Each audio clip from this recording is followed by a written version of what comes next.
যারা বাম হাতে আমলনামা পাবে এদের আমলনামা সামনাসামনি দেওয়া হবে না, বলে হাতটাকে বুক চিরে পেছন দিকে নেওয়া হবে, এরপরে বাম হাতের মধ্যে আমলনামা দেওয়া হবে। যারা বাম হাতে আমলনামা পাবে এদের অবস্থা কি? আল্লাহ তাআলা বলেন, ওয়া আম্মা মান উতিয়া কিতাবাহু বিশিমালি ফায়াকুলু ইয়া লাইতানি লাম উতা কিতাবিয়া ওয়া লাম আদরি মা হিসাবিয়া ইয়া লাইতাহা কানাতিল কাদিয়া মা আগনা আন্নি মালিয়া হালাকা আন্নি সুলতানিয়া। বাম হাতে আমলনামা যারা পাবে তারা বলবে, ইয়া লাইতানি লাম উতা কিতাবিয়া, হায় দুর্ভোগ, যদি এই আমলনামা না পাইতাম, এই কিতাবটা যদি নাই পাইতাম, ওয়ালাম আদরি মা হিসাবিয়া, আমি যদি আমার এই হিসাব না জানতাম, ইয়া লাইতাহা কানাতিল কাদিয়া, ওই যে প্রথমবার মরছিলাম ওটাই যদি আমার চূড়ান্ত মরণ হইতো তাহলে কতই না ভালো হইতো। মা আগনা আন্নি মালিয়া, হায়রে আমার মাল সম্পদ আমার কোনো কাজে আসলো না, আমার ক্ষমতা কোনো কাজে আসলো না। আফসোস যতই করুক না কেন, বলেন তো ওই সময় আফসোস করা যাবে ঠিক, কিন্তু কোনো কাজ হবে না। এখন কথা হলো, যারা ডান হাতে তাদের ঠিকানা হলো জান্নাত। ডান হাতে আমলনামা পাইলে ঠিকানা কই, জোরে কোন? আর যারা বাম হাতে আমলনামা পাইছে তাদের ঠিকানা কোথায়? জাহান্নাম। আল্লাহ তাআলা সেই কথাটাই বলেন, কুল্লু নাফসিন বিমা কাসাবাত রাহিনা ইল্লা আসহাবাল ইয়ামিন। আল্লাহ তাআলা বলেন, প্রত্যেকটা মানুষ তার কর্মের কারণে আবদ্ধ থাকবে। বলে কোথায়? বলে যারা বাম হাতে আমলনামা পেয়েছে তারা তাদের মন্দ কর্মের কারণে জাহান্নামের মধ্যে আটক থাকবে। তবে ওই ব্যক্তিরা তো জাহান্নামে যাবে না। কারা? বলে ইল্লা আসহাবাল ইয়ামিন, যারা ডানপন্থী, মানে যারা ডান হাতে আমলনামা পাইল, বলে তাদের ঠিকানা কোথায়? বলে যারা ডান হাতে আমলনামা পাবে তাদের ঠিকানা হলো জান্নাত। ফাইদা জাআ আজালুহুম লা ইস্তাখিরুনা সাআতান ওয়া লা ইস্তাকদিমুন। আল্লাহ রাব্বুল আলামিন আমার আপনার জন্য যেই সময় নির্ধারণ করে রেখেছেন, একেবারে যথা সময়ে মালাকুল মউত হাজির হয়ে যাবে। আমার আপনার দেহ থেকে রূহ প্রাণ বের করে নেওয়া হবে। আমার আপনার সময় হওয়ার এক মুহূর্ত আগেও মালাকুল মউত আসবে না। আসার ক্ষেত্রে তার এক মুহূর্ত বিলম্ব হবে না, একেবারে যথা সময়ে মালাকুল মউত হাজির। আমার আপনার দেহ থেকে প্রাণটাকে বের করে নিয়ে যাবে। এই দেহ থেকে যখন রূহ বের হয়ে যায় তখন নতুন একটা নাম দেওয়া হয়, বলে এটা হলো লাশ। সবার এক নাম। তখন রূহ বের হয়ে গেলে আপনার ব্যাপারেও বলবে লাশ, আমার ব্যাপারেও বলবে লাশ। বলে লা শাইউন ফীহ, যার মধ্যে কিছুই নাই। বলে কি নাই? বলে যেইটা থাকলে এটা সচল ছিল সেইটাই এর মধ্যে নাই।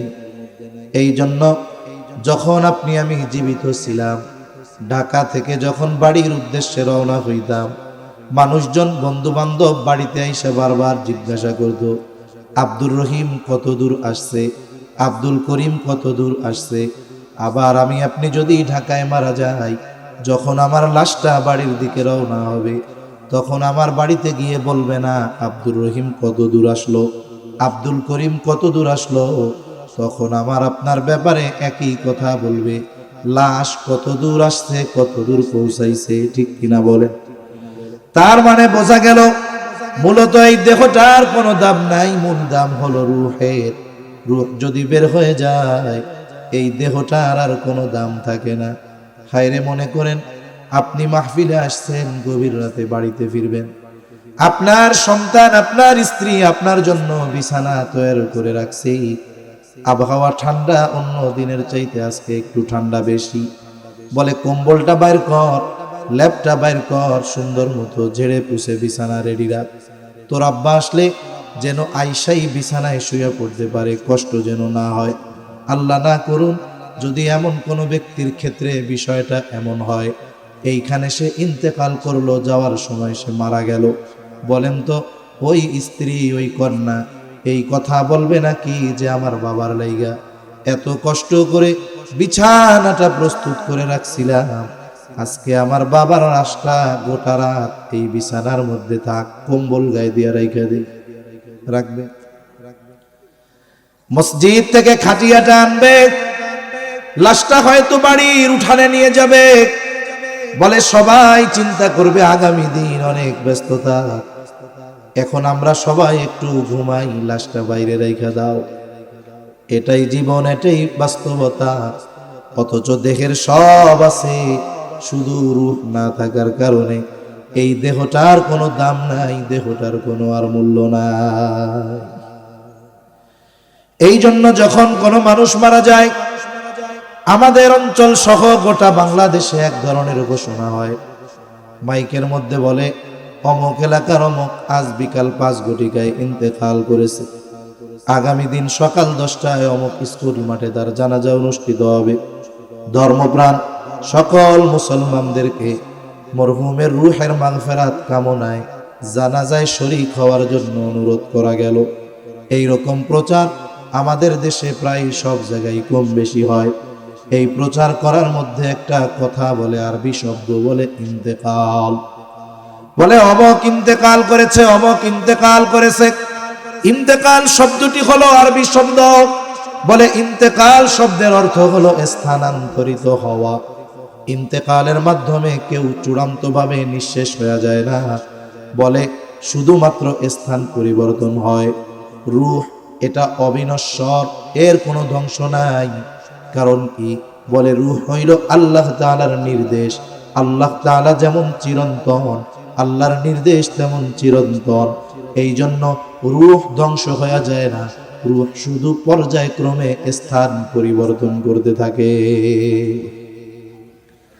আল্লাহ তাআলা যদি চায় এই রূহটাকে আমার আপনার দেহের মধ্যে দিয়েছেন, যদি চান পাখির দেহের মধ্যেও দিতে পারতেন। ক্ষমতা ছিল নাকি আল্লাহর? বলেন, আছে না এই ক্ষমতা? আছে। এখন যেই কথা বলতেছিলাম, বলে অমুক ইন্তেকাল করিয়াছে, ইন্তেকাল শব্দের অর্থ হলো স্থানান্তরিত হওয়া। তার মানে আমি আপনি, আমার আপনার মূল হলো রূহ। এই রূহ স্থানান্তরিত হইল কোথায়? বলে এতকাল ছিল আলমে দুনিয়ায়, স্থানান্তরিত হয়ে নতুন আর এক জগতে গেছে, যেই জগতের নাম হলো আলমে বরজখ। আলমে বরজখ লোকচক্ষুর অন্তরালের জগৎ, আমাদের ভাষায় কবর জগৎ। আলমে বরজখের কোন বিষয় দুনিয়ার মানুষ দুনিয়ার চোখ দিয়ে দেখতে পারে না, আল্লাহ তাআলা দেখার সুযোগ রাখেন নাই। বাস্তবতা হলো দেখা না গেলেই যে অবিশ্বাস করতে হবে বিষয়টা এমন না। এই দুনিয়ার অনেক কিছু দেখা যায় না, কিন্তু আমরা না দেখেও বিশ্বাস করি। ব্যথা দেখা যায় না, সুখ দেখা যায় না, দুঃখ দেখা যায় না, বাতাসও তো দেখা যায় না, তাহলে না দেখে কত কিছু আমরা বিশ্বাস করি। এজন্য কিছু মানুষ আছে বলে যা দেখি না তা মানি না। এখন ওর জন্ম তো ও হইতে দেখে নাই, এখন ও যদি কয় আমি মানি না, দেখি নাই তাই মানি না, মা বাবারা বিয়ে শাদী দেখি নাই কেন মানি না, এখন ও যদি এই কথা বলে তাইলে ওর পরিচয়টা কি হয় এটা তো আর ভাঙ্গাই করার দরকার নেই। না দেখা গেলেই অবিশ্বাস করতে হবে বিষয়টা এমন নয়, বরং এই পৃথিবীর অনেক কিছু আমরা না দেখে বিশ্বাস করি। আলমে বরজখ ওই জগতেও অনেক কিছু হয় কিন্তু আমরা দেখতে পারি না। বলে আলমে বরজখ ওই জগৎ কারো জন্য হয় কষ্টের, কারো জন্য হয় আনন্দের। বলে আনন্দের কার?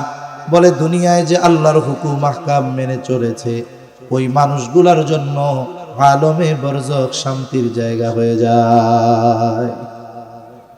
একজন ইমানদার মানুষ, ভালো মানুষ, নেক কাজ করনেওয়ালা মানুষ, ওই ব্যক্তি যখন মারা যায় মারা যাওয়ার পরে তাকে কবরে রাখা হইল। কবরে রাখার পরে তাকে প্রশ্ন করা হয়। কি প্রশ্ন? বলে 3টা প্রশ্ন করে। এই 3 প্রশ্ন আমাদের সবার জানা আছে না নাই? আরে শুধু মুসলমানরা, অমুসলমানরাও এই 3 প্রশ্ন জানে। জিজ্ঞাসা করা হবে কি? 1 নাম্বার বলে জিজ্ঞাসা করবে মার রব্বুকা, তোমার রবকে। 2 নাম্বার প্রশ্ন আমা দিনু, তোমার দিন কি।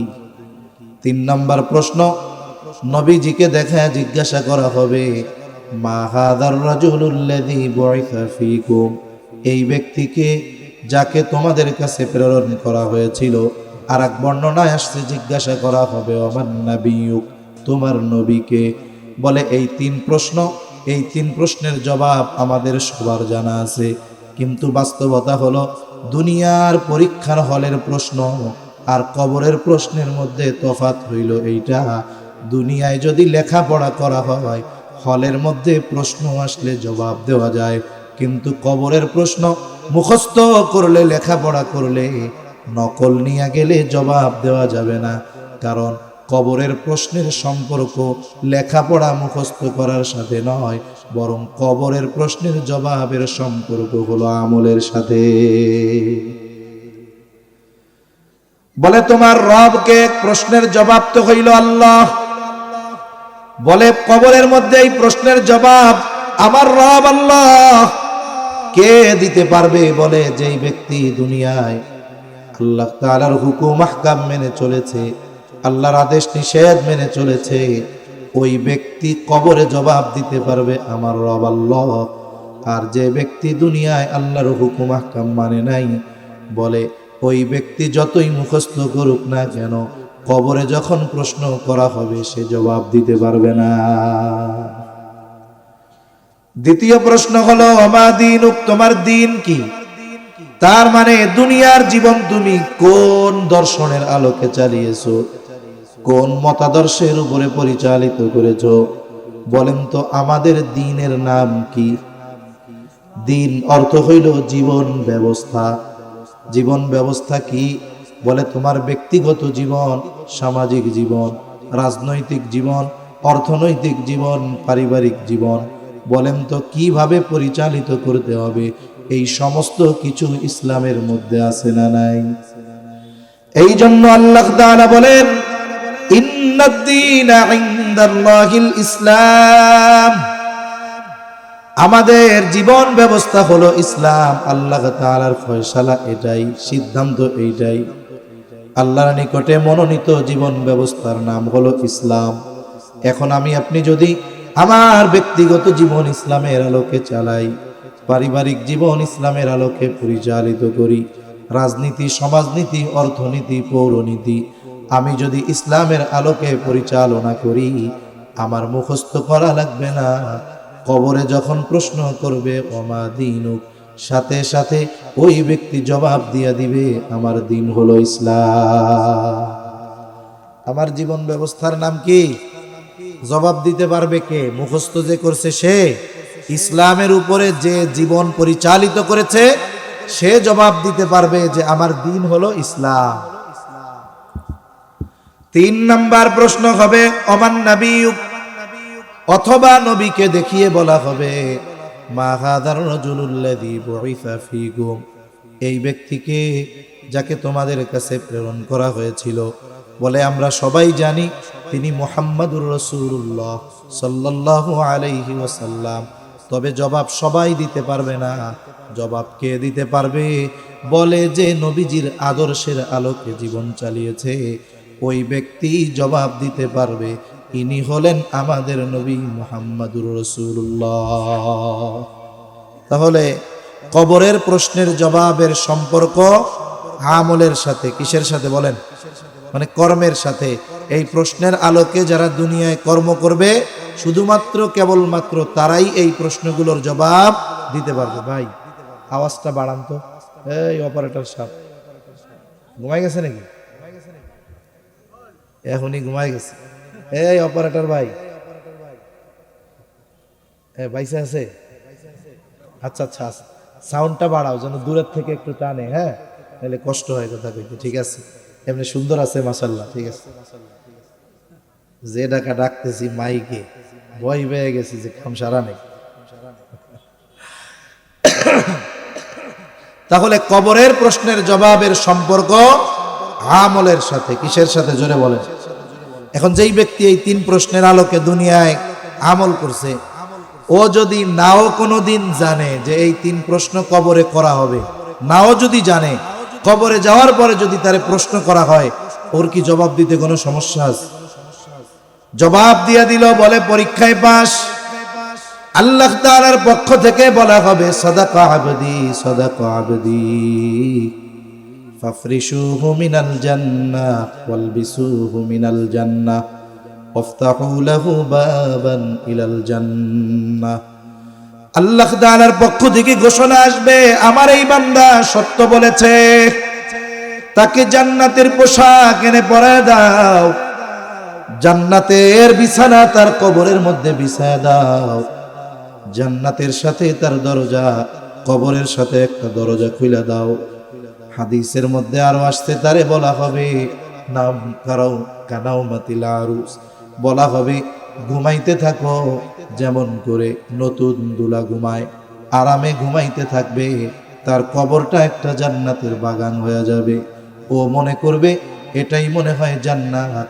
ফেরেশতারা বলবে না না, জান্নাতে তোমার জন্য যেই নেয়ামত রাখা হয়েছে, এই নেয়ামতের তুলনায় জান্নাত, জান্নাতের তুলনায় এই কবরের নেয়ামত কোনো কিছুই না। মনে করেন এমন একটা জিনিস আমরা পাইছি যেটা আমার জীবনে অকল্পনীয় পছন্দের এক জিনিস, যেই জিনিসটা পাবো কল্পনাও করি নাই, এরকম একটা জিনিস পাওয়ার পরে মনে হয় এর চেয়ে ভালো আর কিছু হইতে পারে না। কিন্তু যখন ওই জিনিসের চাইতে আরো ভালো জিনিসের খবর আমি আপনি পাবো, তখন আমার আকাঙ্ক্ষা, ইচ্ছা ওই আরো ভালোটা পাওয়ার প্রতি যাবে, ঠিক কিনা বলেন? ও তো কবরের জগতে গিয়া যেই নেয়ামত পাইছে ওগুলো দুনিয়ায় চোখেই দেখে নাই। কবরে গিয়া যেই নেয়ামত পাইছে মনে করবে এর চাইতে ভালো আর কি হইতে পারে, এই জন্য মনে করবে যে এটা মনে হয় জান্নাত। ফেরেশতা যখন বলবে আরে না না, জান্নাতের তুলনায় এটা কিছুই না, তখন কি হবে? ওই জান্নাতের নেয়ামত পাওয়ার আগ্রহ তার অন্তরের মধ্যে বাড়বে। বলে পাবো কোন সময়? বলে পাবা কিয়ামতের পরে, এখন ঘুমাও। এইবার ওই মানুষগুলো আল্লাহর কাছে ফরিয়াদ করবে, বলবে আল্লাহ যথাদ্রুত সম্ভব আপনি কিয়ামত কায়েম করেন, কারণ আমি আমার মূল আবাসস্থল জান্নাতে যেতে চাই। তাহলে দিনদার মানুষগুলো কিয়ামত কায়েম হওয়ার জন্য আল্লাহর কাছে ফরিয়াদ করবে, বলবে আল্লাহ যথাদ্রুত সম্ভব কিয়ামত কায়েম করেন, যাতে করে আমি আমার আবাসস্থল জান্নাতে যেতে পারি। আবার দেখেন, যারা কবরের 3 প্রশ্নের জবাব দিতে পারবে না, যতই মুখস্থ করুক কাজ হবে না। পরীক্ষার হলে যখন কেউ নকল নিয়ে যায়, নকল যদি নিয়ে যাওয়ার পরে দেখে সে যা নকল আনছে সব প্রশ্নের সাথে মিলা গেছে, ওরতে খুশি আর কেউ আছে নাকি? কেউ যদি চিন্তা করে এই 3 প্রশ্ন আমি সুন্দর করে মুখস্থ করব, সাথে সাথে প্রয়োজনে মরার সময় ওসিয়ত করে যাবো, শোন আমার কাফনের কাপড়ের মধ্যে 3 প্রশ্নের জবাব লেখা সুন্দর মতো দিয়া দিবি, আরবিতেও লিখবি, বাংলায় লিখবি, ইংলিশেও লিখবি। ও যদি চিন্তা করে ফেরেশতা কবরে আসার পর আমি জিজ্ঞাসা করার আগেই উত্তরপত্র দিয়া বলবো, ধরেন 3 ভাষায় জবাব দেওয়া আছে, বলেন তো এই সুযোগ আছে নাকি? এখনো তো জবাব দিতে পারবে না। আল্লাহ তাআলার পক্ষ থেকে ঘোষণা আসবে কাযাবা আবদি, কাযাবা আবদি, ফাফরিশুহু মিনান নার ওয়ালবিসুহু মিনান নার ওয়াফতাহু লাহু বাবান ইলান নার।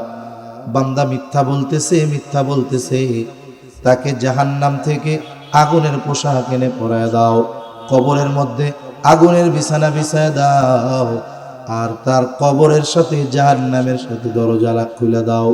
এরপরে নবীজি বলেন তার কবরটাকে এত সংকীর্ণ করা হবে, 2 দিক দিয়ে মাটি চাপ দিবে, এক পাজরের হাড় অপর পাজরের মধ্যে ঢুকে যাবে। আলমে বরজখে দুনিয়ায় বিভিন্ন অপরাধের কারণে বিভিন্ন রকমের শাস্তি আছে। ওইদিকে বলতে গেলে লম্বা কথা হয়ে যাবে। সে এখন যেই শাস্তিগুলো আলমে বরজখে ভোগ করবে, ও মনে করবে এটাই মনে হয় জাহান্নাম। কারণ এর চাইতে শাস্তি আর কোনো কঠোর শাস্তি হতে পারে না। ও মনে করতে থাকবে জাহান্নাম।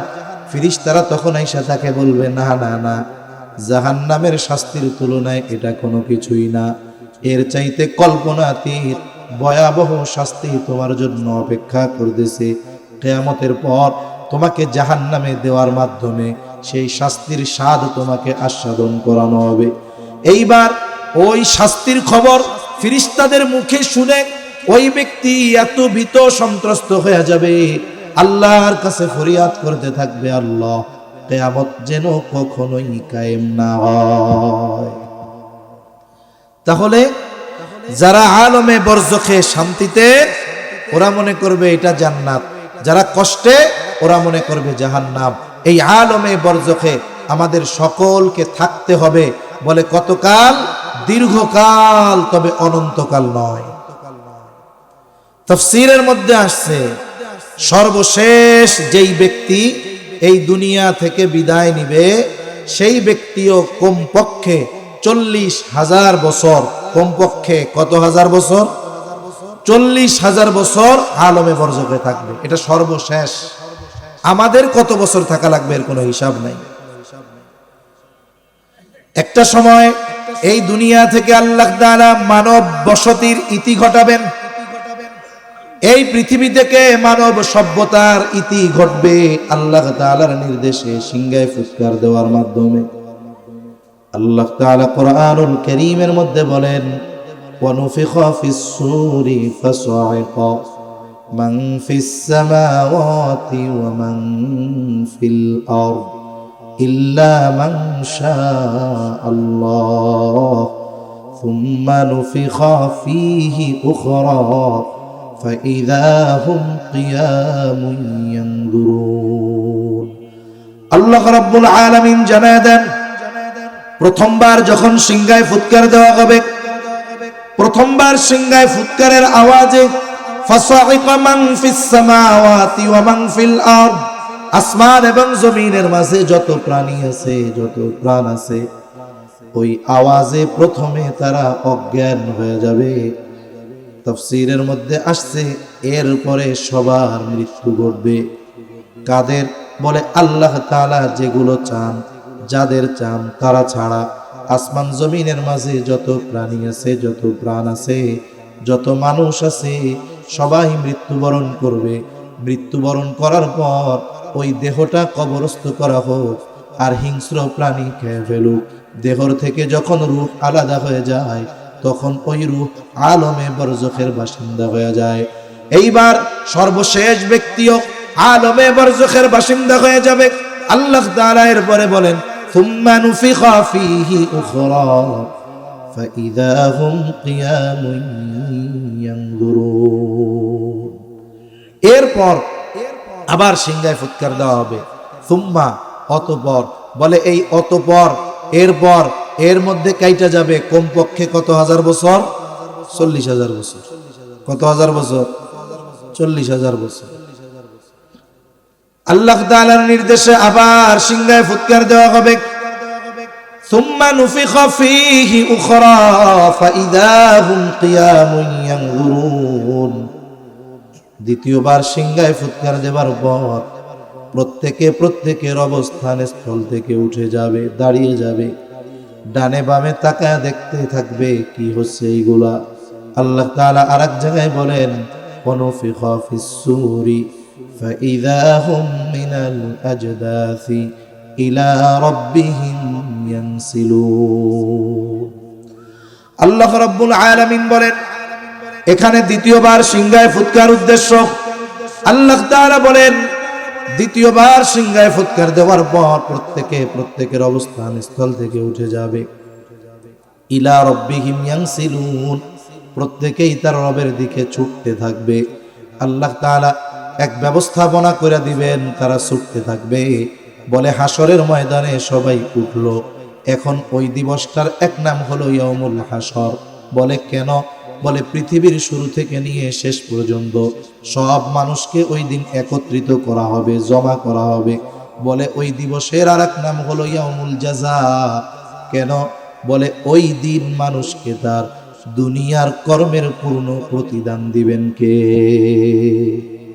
এই জন্য ওই দিবসের আর এক নাম হলো ইয়াউমুল জাযা, প্রতিদান দিবস। এই সাউন্ড আরো বাড়াও, ঘুমাইছে এই মিয়া যায়।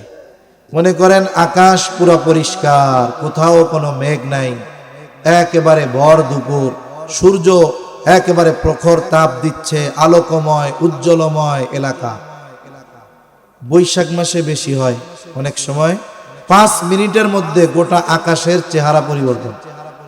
দুপুর 12টার সময় এমন কালো মেঘ হইছে যে মনে হচ্ছে সন্ধ্যা নাইমে আসছে, হয় না এরকম মাঝে মধ্যে?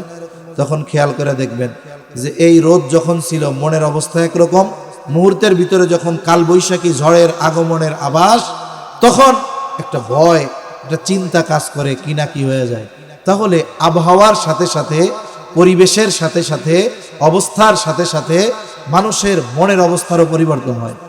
হাসরের ময়দান ওটা এমন এক ভাব গম্ভীর্যপূর্ণ আবহাওয়া হবে যে মানুষ এমনিতেই অটোমেটিক এতটা ভীত সন্ত্রস্ত হবে যে একজন আরেকজনের দিকে তাকাবে, এই বিষয়টা তারা চিন্তাও করবে না। লম্বা হয়ে যাইতেছে কথা, সর্বোপরি কথা, ওই দিন আল্লাহ তাআলা প্রতিদান দিবেন। দুনিয়ার কর্মের প্রতিদান আমাদেরকে দেওয়া হবে। শুধু তাই না, আমরা দুনিয়ায় কি কর্ম করতাম তার বিপরীতে আমার ফলাফল কি, তাও আল্লাহ তাআলা প্রত্যেকটা মানুষের হাতে আমলনামা পৌঁছায়া দেওয়ার মাধ্যমে জানায় দিবে। আমরা যে আমল করি, এই আমলগুলো একেবারে ফাইল আকারে রেডি হইতেছে। কিয়ামতের দিন আমাদের প্রত্যেকের আমলনামা আমাদের প্রত্যেকের কাছে চলে আসবে। কিয়ামতের ময়দানে কয়েকটা মুহূর্ত হবে সবচাইতে ভীতকর পরিস্থিতিময় অবস্থা। এর মধ্যে একটা হলো যখন আমলনামা দেওয়ার ঘোষণা হবে। কারণ তখন সবার চিন্তা যে কোন হাতে আমলনামা পাই। ডান হাতে যদি আমলনামা পাই তাইলে বুঝলাম যে আমি সরাসরি জান্নাতে হোক আর শাস্তি ভোগ কইরা হলেও হোক আমি এক সময় জান্নাতে যাব। কিন্তু বাম হাতে যদি আমলনামা হয় তাহলে আর জান্নাতে যাওয়ার কোনো উপায় নেই। আল্লাহ রাব্বুল আলামিন আমলনামাগুলো ছেড়ে দিবেন। আমলনামাগুলো প্রত্যেকটা প্রত্যেকের কাছে যায় পৌঁছাবে, যার তার কাছে যাবে। আমলনামা পৌঁছায় যাবে হাতে। কেউ ডান হাতে আমলনামা পাবে, কেউ বাম হাতে আমলনামা পাবে। বাম হাত ডান হাতে যে আমলনামা পাবে সে কত আনন্দিত। আল্লাহ তাআলা কোরআনুল কারীমের মধ্যে বলেন, ফাআম্মা মান উতিয়া কিতাবাহু বিয়ামিনি ফায়াকুলু হাউম ইকরাউ কিতাবিয়া ইন্নী যানানতু আন্নী মুলাকিন হিসাবিয়া। এইবার ডান হাতে যে আমলনামা পাবে, ফাআম্মা মান উতিয়া কিতাবাহু বিয়ামিনি, ডান হাতে আমলনামা পায়া সে এত খুশি হবে। এইবার মানুষদেরকে সে বলতে থাকবে, ফায়াকুলু হাউম ইকরাউ কিতাবিয়া, এই তো আমার কিতাব, এই তো আমার আমলনামা, তোমরা পড়া দেখো আমার আমলনামা। এইবার সে ডান হাতে আমলনামা পাবার কারণটা কি? সে বলবে, ইন্নী যানানতু আন্নী মুলাকিন হিসাবিয়া। ডান হাতে আমলনামা কেন পাইছি জানো? কারণ আমি এই ব্যাপারে দৃঢ় বিশ্বাস করতাম যে আমাকে আমার কর্মের হিসাবের মুখোমুখি হওয়া লাগবে। ডান হাতে আমলনামা কেন পাইছি? বলে আমি দুনিয়ায় এই ব্যাপারে দৃঢ় বিশ্বাসী ছিলাম যে আমি দুনিয়ায় যে কর্মগুলো করতেছি, হয়তো অনেক কর্ম দুনিয়ার কেউ জানবে না, আমি দুনিয়ার মানুষের চোখ ফাঁকি দিতে পারবো, দুনিয়ার মানুষের কাছে হিসাব দেওয়া লাগবে না। কিন্তু আমার দৃঢ় বিশ্বাস ছিল যে আমাকে আল্লাহর সামনে আমার কর্মের হিসাব দিতে হবে। এ বিশ্বাস আমি দুনিয়ায় রাখছিলাম, যার কারণে আজকে আমলনামা কোন হাতে পাইলাম? ডান হাতে। জোরে বলেন কোন হাতে? তাইলে দুনিয়ায় কর্মের হিসাব মানুষের কাছে দেওয়া না লাগুক ফাঁকি মানুষকে দেওয়া যাইতে পারে, কিন্তু আমাদের দুনিয়ার কর্মের প্রত্যেকটা কর্মের হিসাব আল্লাহর সামনে দেওয়া লাগবে কি লাগবে না? এই বিশ্বাস যাদের অন্তরে আছে, সাতটায়, আচ্ছা সাতটা, ঠিক আছে। তাহলে ডান হাতে আমল নামা পাওয়া যাবে কেমনে? বলে যেই মানুষগুলো দুনিয়ায় এই চিন্তা রাখবে যে আমাকে দুনিয়ার কারো কাছে কর্মের হিসাব না দেওয়া লাগলেও দিতে হবে কার কাছে? জোরে বলেন কার কাছে? আমি যত কাজ করি দুনিয়ায়, ভালো হোক আর মন্দ হোক, মানুষ না জানলেও না দেখলেও যিনি জানেন যিনি দেখেন তিনি কে? এই আল্লাহ দেখেন জানেন, এই চিন্তা যদি আমার আপনার মধ্যে থাকে তাহলে দেখবেন মানুষের আড়ালেও মন্দ কাজ করা যাবে না, ঠিক কিনা কোন?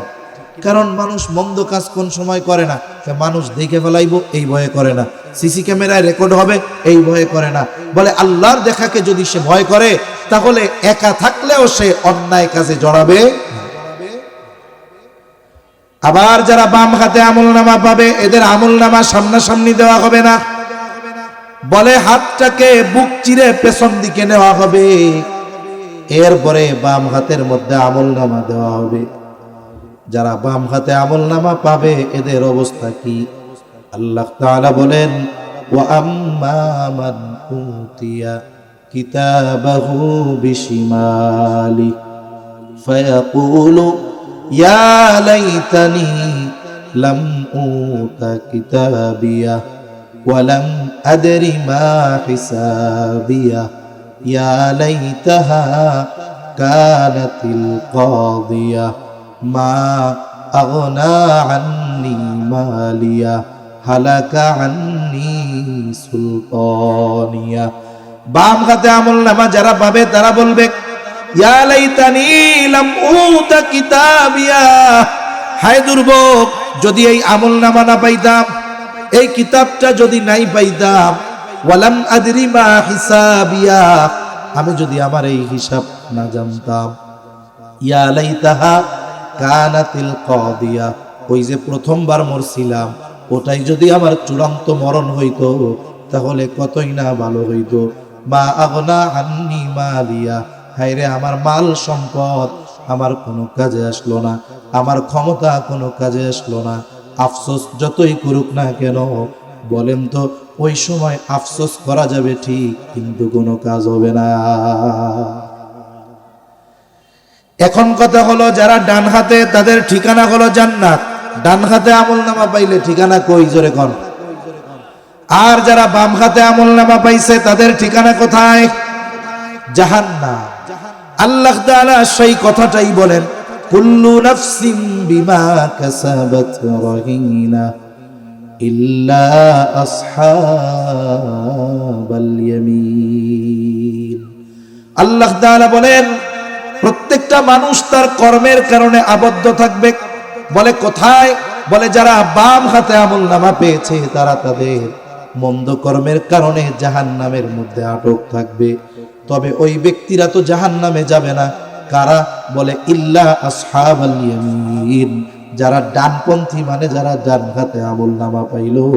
বলে তাদের ঠিকানা কোথায়? বলে যারা ডান হাতে আমলনামা পাবে তাদের ঠিকানা হলো জান্নাত। এখন জান্নাতি জান্নাতে, জাহান্নামী জাহান্নামে। এখন দুনিয়ায় তো অনেক মানুষের সাথে আমাদের পরিচয় আছে, জানাশোনা আছে, দেখাশোনা আছে। এখন জান্নাতে গিয়া যখন মানুষ জান্নাতে সবাইরে খুঁজবে, সবাইকে তো আর জান্নাতের মধ্যে পাবে না, পাবে নাকি? মনে রাখবেন, এ সমাজে অনেক মানুষ আছে, এ দেশে অনেক মানুষ আছে, এই দুনিয়ায় অনেক মানুষ আছে যে সে তার পরিচয় দেয় মুসলমান, তার নামটা মুসলমানদের মতো মুসলিম সমাজে বসবাস করে। দেখা যাবে তার অন্তরের মধ্যে এমন কিছু বিশ্বাস সে গেঁথে নিয়েছে যেই বিশ্বাসগুলোর কারণে সে বেঈমান হয়ে গেছে, ও নিজেও জানে না। এখন ও মরলে তো ওর জানাজাও দিবেন, আমরাও ওর জানাজায় যাবো, ওরে কবরে রাখা হবে, এখন ওর জন্য দোয়া করা হবে। আবার যারা জিয়াফত মিয়াফত করে এরা প্রতি বছর জিয়াফতও করব, মানুষেরও খাওয়াইবো। এখন বলেন তো তার জন্য যত ভালো কাজ করা হোক না কেন, ও তো বেঈমান, ওর কি কোনোদিন নাজাত পাওয়ার আর সুযোগ আছে নাকি? সুযোগ নেই। তাহলে জান্নাতি জান্নাতে, জাহান্নামী জাহান্নামে। বলে হাসরের ময়দানে কেউ কাউকে চিনবে না ঠিক, কিন্তু জান্নাতি জান্নাতে যাওয়ার পরে সবাইরে খুঁজতে থাকবে। হাসরের ময়দানে বাবার থেকে পালাবে, ভাইয়ের থেকে পালাবে, সন্তান স্ত্রীদের থেকে স্ত্রীর থেকে পালাবে, মা বাবার থেকে পালাবে। কিন্তু হাসরের ময়দানে এই অবস্থা হলেও জান্নাতে গিয়া সবাইরে খুঁজতে থাকবে। বলে দুনিয়ায় যার সাথে একদিন হলেও দেখা হয়েছিল ওই ব্যক্তিকেও সে জান্নাতে গিয়ে খুঁজতে থাকবে। যতই খুঁজুক না কেন সবাইরে তো আর জান্নাতে পাবে না। তাফসিরে ইবনে কাসির সহ সকল প্রসিদ্ধ তাফসিরের মধ্যে আসছে। এইবার জান্নাতীরা চিন্তা করবে গেল কই। আল্লাহ তাআলা জান্নাতি আর জাহান্নামীদের মধ্যে দেখা এবং কথাবার্তার ব্যবস্থা করে দিবেন। সুবহানাল্লাহ। জান্নাতি জাহান্নামীরে দেখবে, জাহান্নামী জান্নাতীরে দেখবে। এখন বলেন, দুনিয়ায় আধুনিক প্রযুক্তির কারণে অনেক কিছু বোঝা এখন সহজ। বলে আল্লাহ কি জান্নাতি গো জাহান্নামের মধ্যে নিয়ে দেখাবে নাকি? বলে তার তো প্রয়োজন নাই। কেন নাই? বলে আপনার আত্মীয় আছে একজন আমেরিকাতে, আপনার যদি তারে একটু দেখতে মন চায়, তার সাথে যদি একটু কথা বলতে মন চায়, আপনার কি আমেরিকা যাওয়া লাগে? বাংলাদেশে বৈশা ওই প্রায় 15,500 কিলোমিটার দূর আপনি ইন্টারনেটের লাইন দিয়া যেই তারে ফোন দেন 1 মিনিটও লাগে না, 1-2 সেকেন্ডের মধ্যে সে কোন জায়গা আছে দেখা যায়, তার সাথে কথা বলা যায়। আপনার এই জায়গায় রাত হইলে তার ওই জায়গায় দিন, আপনি বসে বসে তার ওই জায়গার দিন দেখতে পারেন। তাহলে এই যে প্রযুক্তি মানুষের মাথায়, এই প্রযুক্তি উদ্ভাবনের বুদ্ধি দিয়েছেন কে? আল্লাহ দিছে। এখন তাইলে বাংলাদেশে বৈশা আমেরিকা যদি দেখা যায়, তাইলে জান্নাতে বৈশা জাহান্নাম দেখা যাবে তো? এবার জান্নাতীর সামনে জাহান্নাম হাজির, সে দেখতে পারবে সব। মনে করেন এই জায়গায় যত মানুষ হোক না কেন, যদি পুরা প্যান্ডেলও ভরা হইতো, আমি যদি কাউরে আগে কোনোদিন দেখতাম, পরিচিত হইতো, এক নজর দেওয়ার সাথে সাথে আমি আমার পরিচিত ব্যক্তিকে চিনতে পারতাম কি পারতাম না? জান্নাতি যখন জাহান্নামের মধ্যে তাকাবে, তাকায়া সে দেখতে পারবে তার অনেক পরিচিত জন, বন্ধু বান্ধব, আত্মীয় স্বজন, এগুলা সব জাহান্নামের মধ্যে জ্বলতেছে, পুড়তেছে, শাস্তি ভোগ করতেছে। ওই অবস্থা দেখে জান্নাতি আল্লাহ তাআলার কাছে কৃতজ্ঞতার মাত্রা বাড়ায়া দিবে। আল্লাহর কাছে বলবে, আল্লাহ আপনি যদি আমার উপরে দয়া না করতেন, আমার উপরে যদি মেহেরবানি না করতেন, তাইলে হয়তো আজকে আমাকেও ওদের সাথে জাহান্নামে থাকা লাগতো। অনেক সময় কষ্ট দেখলে নিজে যে ভালো আছি এটা অনুধাবন করা যায়। মনে করেন আমাদের অভ্যাস কি? আমাদের অভ্যাস হইল আমি মনে করি আমার চাইতে খারাপ কষ্টে আর কেউ নাই।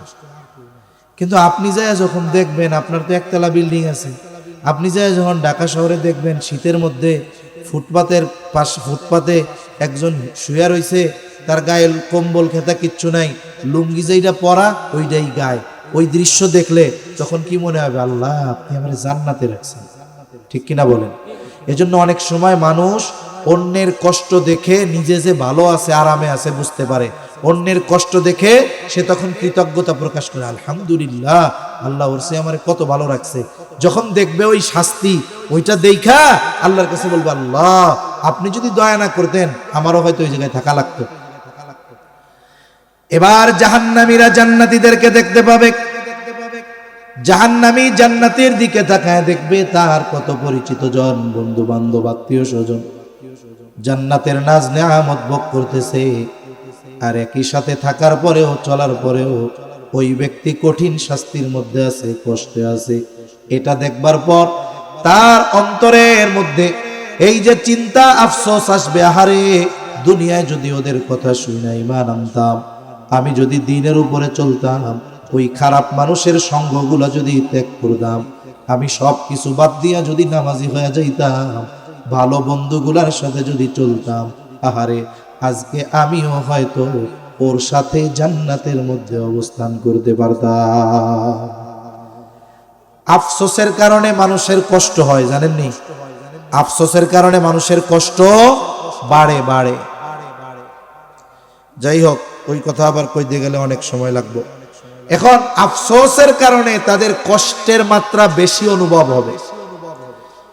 শুধু তাই না, আল্লাহ তাআলা কথোপকথনের ব্যবস্থা করে দিবেন। আল্লাহ রাব্বুল আলামিন উভয়ের মধ্যে কথার ব্যবস্থা করে দিবেন।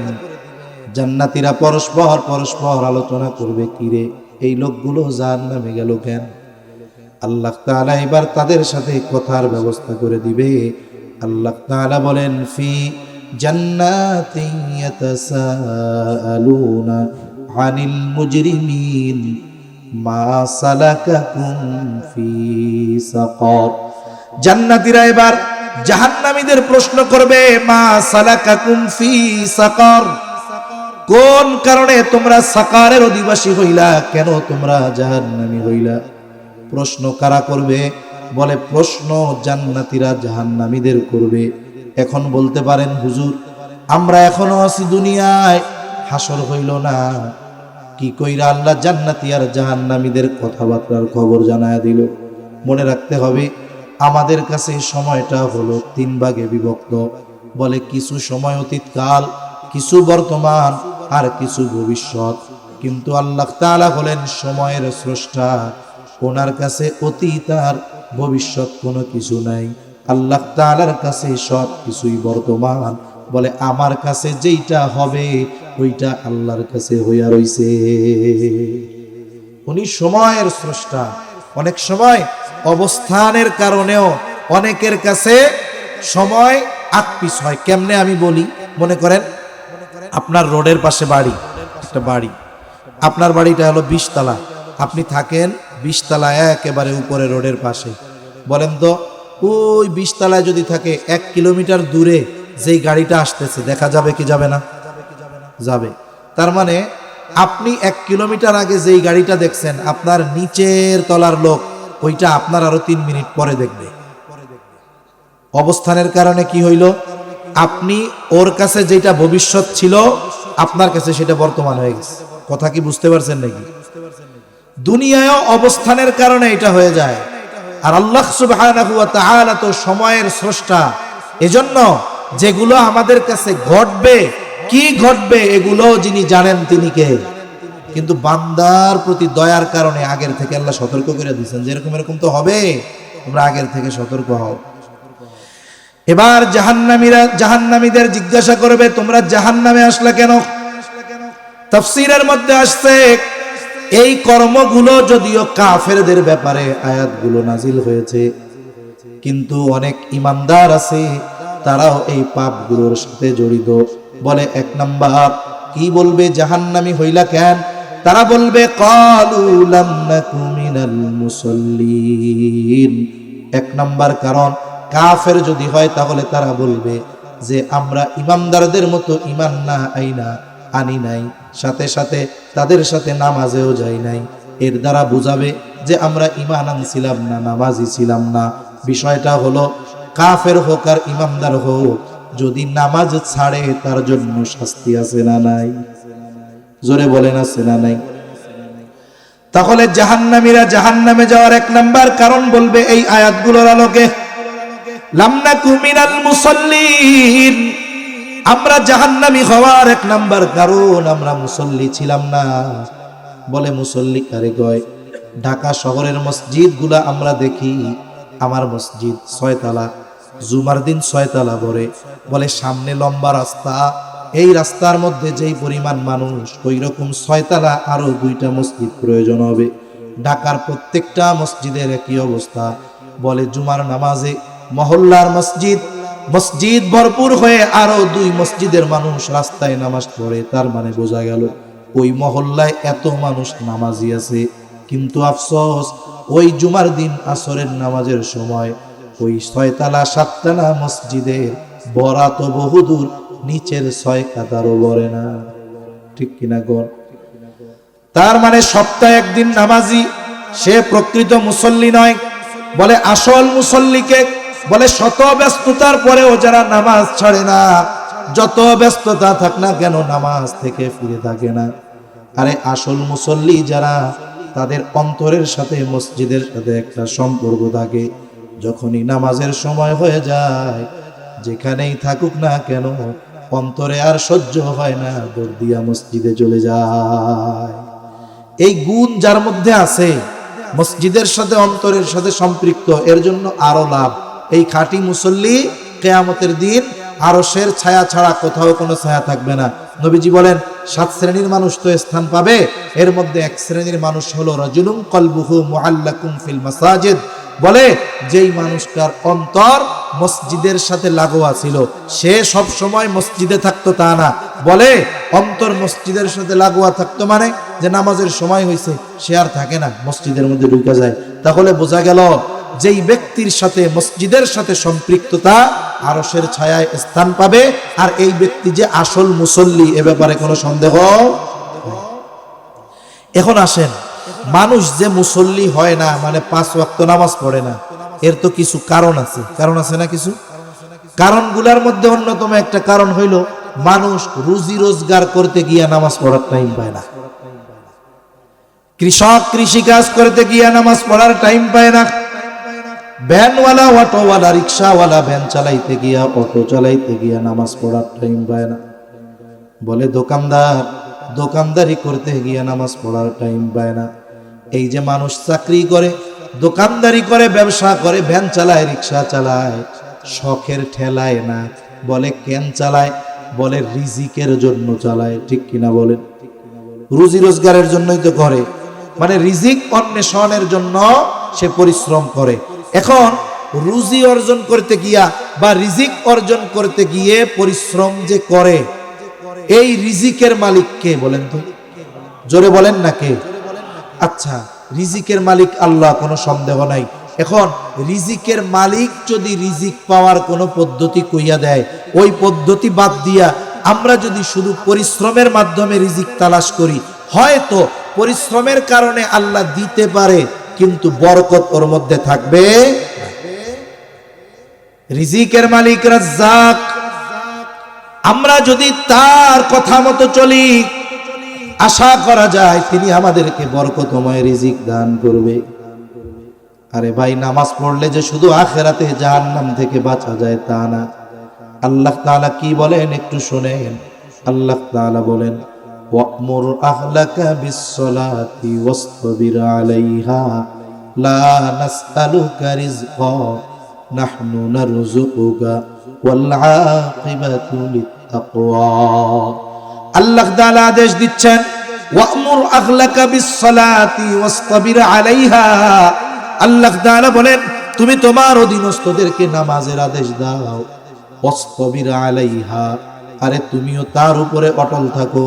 তার মানে আল্লাহ তাআলা বলেন, বান্দা তুমি নিজে নামাজি হও, অধীনস্থ যারা আছে এদেরকেও নামাজি বানাও। তার মানে তাদেরও মুসল্লি বানাও, তুমিও মুসল্লি হয়ে যাও। লাভ কি হবে রে বান্দা?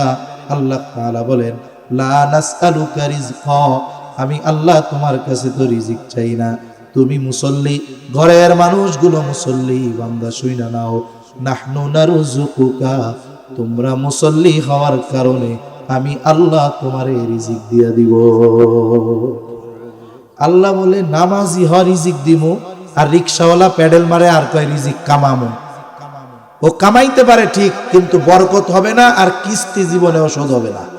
ঠিক কিনা বলেন? জান শেষ হয়ে যাবে, মাগার বরকত খুঁজে পাওয়া যাবে না। এজন্য আপনি আপনার বৈধ পরিশ্রমের সাথে, আমরা আমাদের বৈধ পরিশ্রমের সাথে সাথে যদি নামাজি হয়ে যাই, তাহলে বরকতময় রিজিক দেওয়ার প্রতিশ্রুতি দিবেন কে? এখন কোন নামাজ পড়লে শুধু আখিরাতে জাহান্নাম থেকে বাঁচা যাবে নাকি দুনিয়ারও লাভ আছে? তাহলে 1 নাম্বার বিষয়, জাহান্নামীরা বলবে লাম নাকু মিনাল মুসাল্লিন, আমরা মুসল্লি ছিলাম না। আমরা কি হব? বলেন মুসল্লি হব। জোরে বলেন কি হব? সেই জন্য আমি হাত উঁচা কইরা ওয়াদা করানো পছন্দ করি না। নিজে নিজের কাছে ওয়াদাবদ্ধ হন যে আজকে থেকে আমি দৃঢ় প্রতিজ্ঞাবদ্ধ হইলাম, আমার যত ব্যস্ততা থাক, কর্ম থাক, আমি নামাজ ছাড়ব না। ইনশাআল্লাহ। কোন নামাজ পড়লে কি দুনিয়ার লস আছে? আরে দুনিয়ার লাভটা তো আগে দুনিয়ায় পাবেন, এরপরে না আখিরাতেরটা। কিন্তু নামাজ আল্লাহর জন্য পড়তে হবে, দুনিয়ার লোভে পড়া যাবে না। আল্লাহর জন্য পড়লে দুনিয়ার প্রয়োজনীয়তাও আল্লাহ তাআলা মেটানোর ওয়াদা দিয়েছেন। 2 নাম্বার, ওয়ালাম নাকুনু তুইমুল মিসকিন, বলে আমরা মিসকিনদের খানা খাওয়াইতাম না। এই জন্য আমাদের উচিত আমাদের আশেপাশে অসহায় যারা আছে তাদেরকে খানা খাওয়ানো। মাদ্রাসায় যদি ইতিম থাকে, অসহায় থাকে, খাবারের ব্যবস্থা তাদের জন্য করা। বলে আপনি যদি একজন কোটিপতিকে খানা খাওয়ান, একজন গরিব মানুষ আল্লাহর জন্য যদি কোটিপতিকে খানা খাওয়ায়, দুনিয়ার স্বার্থে নয়, অবশ্যই ফায়দা আছে না নাই? নিঃসন্দেহে আছে। এখন যদি একজন মিসকিনকে খানা হয় তাহলে লাভ কি? বলে কোটিপতি যার খাবারের প্রয়োজন নাই তারে যদি খানা খাওয়াইলে সব হয়। বলে যার খাবারের প্রয়োজন তাকে যদি খাবার খাওয়ানো হয় সওয়াব আছে না নাই? বলে দ্বিগুণ সওয়াব। 1 নাম্বার তাকে খানা খাওয়ানোর সওয়াব।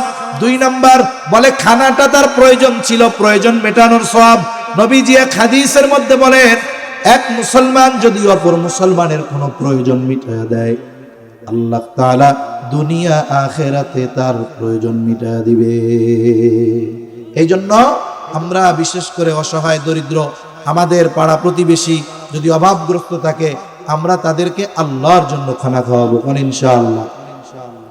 3 নাম্বার তারা বলবে, ওয়া কুন্না নাখুদু মাআল খাইদিন, অনর্থক অহেতুক মজলিসের মধ্যে আমরা থাকতাম। আপনাদের এই পাশে যে বড় একটা বাজার, 4 দোকান আছে নাকি? 4 দোকানে আড্ডা আছে নাকি? 2-1টা 4 দোকান আছে নাকি যেই দোকানে টিভি নাই? টিভি ছাড়া 4 দোকান, ওর ব্যবসায় লাল বাতি জ্বলবে। আর আফসোসের বিষয়, ওই চায়ের দোকানগুলোর মধ্যে যুবকদেরকে দেখা যায় না, বেশিরভাগ হইল বুড়া বাবারা। যুবকরা লজ্জায় দোকানে চা খাইতে যায় না। চিন্তা করে, আমার আব্বা বৈশা বৈশা সিনেমার নাচ দেখতেছে, আমি কি আব্বার পাশে বৈশা এটা দেখতে পারি? লজ্জা ওই যুবকের থাকলেও ও যুবকের ওই বাপের লজ্জা নেই। দাড়ি পাইকা গেছে, ঠ্যাং অর্ধেক কবরে চলে গেছে, এরপরেও চিন্তা নাই। এখন 4 দোকানে বসে কেন? শীতের দিন আরো জুত করে বসে, কম্বল খেতা নিয়া বসে কেন? বলে সময় কাটে না তো, এই জন্য বসি। আছে না এরকম কিছু মানুষ? দুপুরের পরে যাবে, একবারে রাত 10টা-11টায় ফিরবে। কেন? বলে টাইম কাটে না, এর জন্য বইয়া থাকি।